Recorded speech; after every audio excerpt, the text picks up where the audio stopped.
আজ বানিয়েছিলাম চিকেন আলু দিয়ে লাল ঝোল। এটি বানানোর জন্য প্রথমে প্রেসার কুকারে আমি সরষের তেল দিয়ে দিলাম। গরম হয়ে এলে এর মধ্যে কুচো করে রাখা আলুগুলি দিয়ে দিলাম। নুন হলুদ দিয়ে ভালো করে আলুগুলিকে ভেজে নিলাম। আলুগুলি গোল্ডেন ব্রাউন হয়ে ভাজা হয়ে গেলে আলুগুলোকে একটা বাটিতে আমি তুলে রেখে নিলাম। এরপর পেঁয়াজ কুচি দিয়ে দিলাম। পেঁয়াজগুলিকে ভালো করে ভেজে নেব যতক্ষণ না এর কালারটা গোল্ডেন ব্রাউন হয়ে আসছে। এরপর আদা লঙ্কা কাঁচা বাটা দিয়ে দিলাম। ভালো করে মশলাটাকে ভেজে নিতে হবে।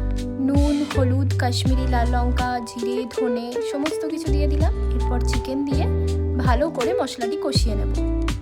এর মধ্যে আমি ভেজে রাখা আলুগুলি দিয়ে দিলাম। ভালো করে এটিকে আমি মিক্স করে নিলাম। কিছুক্ষণ কষানো হয়ে গেলেই এর মধ্যে আমি দিয়ে দেব জল। জল দিয়ে আমি এবার ভালো করে এটিকে মিশিয়ে নেব। দেখুন মেশানো হয়ে গেছে। এরপর আমি প্রেসার কুকারের ঢাকনাটি বন্ধ করে দেব। 2টো সিটি পড়লেই গ্যাসটি বন্ধ করে দিন। আর দেখুন সুন্দর তৈরি হয়ে যাবে আলু মুরগির লাল ঝোল। এটি আপনারা গরম ভাতের সাথে খেতে পারবেন।